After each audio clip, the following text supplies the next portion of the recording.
j'ai compris avec mon premier voyage en Angleterre et aux États-Unis que les DJ, en fait, ils étaient là pour mettre en avant les artistes, même s'ils étaient en arrière-plan. Et ils étaient là aussi pour faire découvrir les talents. Donc je comprends tout de suite que la meilleure manière pour un DJ de se faire reconnaître et de se faire reconnaître son travail, c'est ou la radio, à l'époque il y avait que Nova et Dynasty, ou alors les cassettes. Dynasty, j'ai rencontré la radio, c'est venu me voir. Il dit, moi je bosse dans mon coin, je suis tout seul. Voilà, la première mixtape qui m'a emmené, c'était aussi en 82.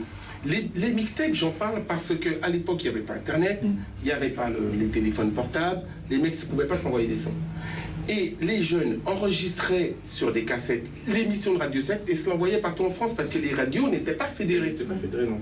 Donc on avait, justement pour revenir à ce que tu disais, on avait à l'époque une véritable échange qui était un échange physique. Les jeunes se rencontraient pour se donner quelque chose. T'as tous tes potes qui te demandent des cassettes chaque semaine parce que t'as du son et que tu leur donnes, tu donnes, et puis après tu te dis, bon bah ouais, à un moment donné, il me remet une cassette, j'enregistre et tout, tu perds 3-4 heures à mixer le truc et tout, bah voilà, je vais en faire une mixtape pour tout le monde. Donc, du coup tu te dis, bah tiens, aux États-Unis ils font ça, on fait ça. La mixtape d'époque était un objet d'une grande valeur. Le DJ avait une grande valeur parce que ce qu'il avait mixé là-dedans, il avait été chercher vraiment ses disques vinyles à l'ouest, en Angleterre, partout aux États-Unis. Et quand le gars est rentré, faisait sa mixtape, c'était l'œuvre. C'était Dynasty, ne mangeait pas.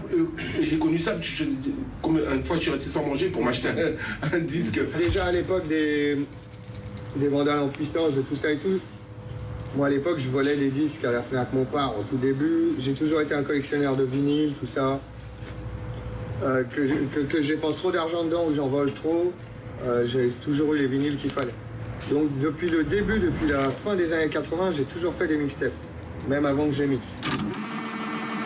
Au départ, tu fais découvrir finalement la musique qui vient des États-Unis, et puis au bout de la numéro 5, tu te dis, tu as des potes autour de toi et des artistes, et tu te dis, ah, bon, c'est vrai que s'ils passent pas à Nova, bah du coup, ou alors s'ils passent une fois, du coup, bah les mecs ils passent à la trappe.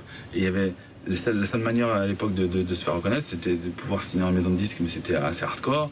Il fallait des maquettes. Les maquettes, c'était un investissement. La première mixtape réellement qu'on découvre, en tout cas à Paris, région parisienne, c'est la mixtape concept d'IAM, qui était une tuerie parce que c'était une espèce d'ambiance de pharaon avec un groupe qui s'appelle IAM, des mecs qui s'appellent Akhenaton, Shuriken, rien à voir avec des artistes ici ou des noms ici, parce que nous c'était assez américain, mais eux ils avaient carrément trouvé le concept du égyptien, francophone, de rappeurs qui déchirent. C'était un truc de dingue cette mixtape, c'était anthologique.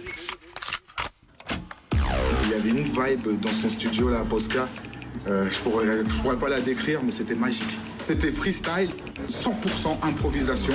Et pour moi, voilà, le défi, le challenge était relevé parce que c'était pas de la radio, c'était pas de la scène.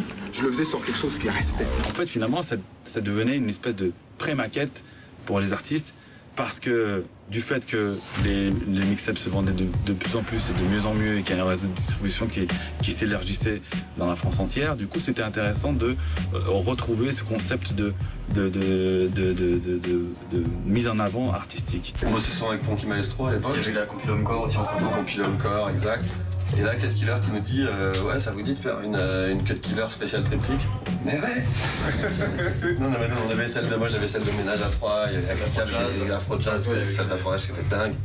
Donc on était trop flattés, on n'avait pas fait depuis des années. De participer à une de ces mixtapes, ben, pour moi c'était aussi une consécration. Que ce soit Posca, Cut Killer ou d'autres DJ qui faisaient des mixtapes, à l'époque c'était super important d'être dedans.